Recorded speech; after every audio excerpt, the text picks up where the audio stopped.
And we're back! Hey, the new Superman movie's in the theater, been out for a few days. I'm not going to be able to go see it until next weekend. So before we get started, I wanted to show you a little something here looking at the cover. So you remember Action Comics #1, the cover was redrawn from the inside panel here. It was redrawn yet again for a puzzle. Take a look. So this is a vintage puzzle that came out way back then, and as you can see, it was the cover art redrawn yet again. Here it is next to the cover, and you can see right there on Superman's chest, the S is different. It's got the black background like you would see in the Fleischer cartoons. And there's more art down on the bottom. You can see Butch's pants and other slight changes. Here it is lined up better with the original cover art. Pretty neat, right? And yeah, I don't know how the tire from the other side of the car got on the ground on this side. And here's a little mock-up cover that I made with the puzzle art. You know, I actually started to paint out all of the puzzle cracks, and then I was like, this is getting ridiculous. I'm spending way too much time on this. So now it's time for issue 9. So here we have a cover date of February of 1939, and the cover art does not have Superman. This is for the story Pep Morgan, but they do mention Superman on the cover, and let's get into the story. So, of course, it's written by Jerry Siegel, as always, but this time Joe Shuster's artwork is assisted by Wayne Boring, who did the art for issue 7, and he became the primary penciler through the 1950s. And here Superman is lifting and smashing tanks. Are these German tanks? Is this a precursor of what's to come in the story? Let's find out. Gentlemen of the press, I have summoned you here to witness an announcement of unusual importance. Stow the build-up, Chief, and let's have the info. Yeah, you're not addressing a ladies' luncheon, Chief. I'll come to the point at once. As you know, a man possessed of super strength named Superman has torn down our slum area, causing modern apartments to replace crowded tenements. Good for him! What the world needs is a couple more guys like him. Regardless of his motives and our personal approval of them, the fact remains that he wantonly destroyed public property and must pay the full penalty to the law just like any other transgressor. So, this is a continuation of last issue's story, and Superman is still wanted by the law. So the police chief has hired Detective Captain Riley to catch Superman. Gentlemen, in my entire career, I have been assigned to track down 800 men, and today, all 800 of those men are in prison. Incredible, isn't it? Boys, you can write this down. Superman is as good as in the clink right now. Clark Kent, ace scribe for the Daily Star, whispers to another reporter, of all the conceited windbags. Okay, so I want to say a little something here. You see how they mentioned the Daily Star? So all of these Golden Age superheroes that started in 1938 are on an Earth called Earth 2, and it lasted until 1985, 1986, when the Crisis on Infinite Earths series changed all of DC Comics. And all of the Silver Age characters, which started in 1957, I believe, and also ran until that 1985-1986 series, lived on an Earth called Earth 1. But this is Earth 2A. It is an alternate reality of Earth 2, where the Daily Planet is called the Daily Star, and the editor is George Taylor instead of Perry White. There's also other slight variations, like how all Kryptonians had superpowers on Krypton. It wasn't just Superman when he got to Earth and got powers from the yellow sun. They were just an advanced super race. All right, back to the story. Oh, Captain Riley heard Clark talking bad about him, and he tries to attack. And look at this. They're getting face to face with each other. Of course, he didn't stand up to him, and everyone runs out to tell Lois. And, of course, she calls him a coward. She despises... Clark Kent, I despise you.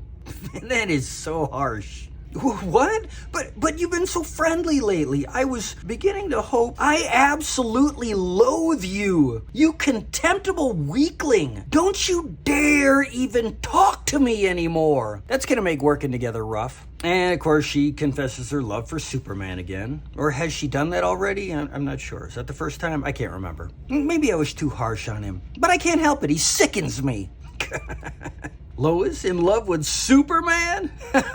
Maybe that's the first time she ever said it. Wow. And he actually thinks it's hilarious. Oh, that's pretty cool. You don't want to see Clark get depressed. So back at the police headquarters, looks like Riley has just been sitting on his duff, and the police chief's getting pretty mad, but he says, hang on, I got an idea. He calls the Daily Star and offers a $5,000 reward for the capture of Superman. Says he does this every time. He offers the reward, then he captures the guy himself, and he collects the money. What a jerk.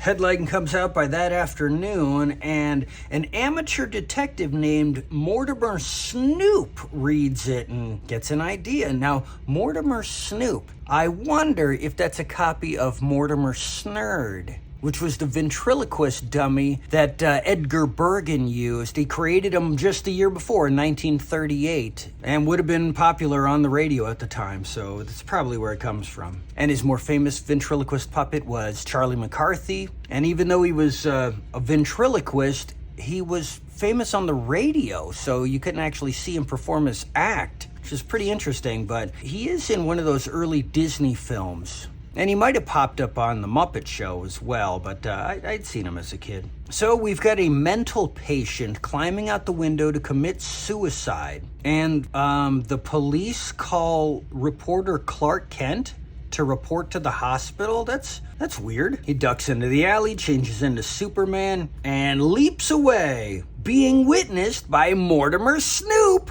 And the first thing he does is call Detective Riley to tell him he can capture Superman. And boom, they meet up. Mortimer says he saw a man remove his clothes and jump into the sky. I'm sure it was Superman. Oh, so he actually saw Clark Kent take his clothes off. They didn't show that earlier. Interesting. Oh, and they find his clothes. Riley is trying to convince Snoop to leave the scene so that he can capture Superman and take the money. Snoop ain't falling for it, and the mental patient leaps to his death. No, Superman comes to the rescue. I like how they do the first letter in these word caption boxes. Whoa, got him just in time. Hey, look, they show the impact of Superman hitting the pavement, just busts it apart. That's awesome. Takes him right back to the hospital. I guess so he can attempt to leap out the window again. And there he goes, running off on a telephone wire again.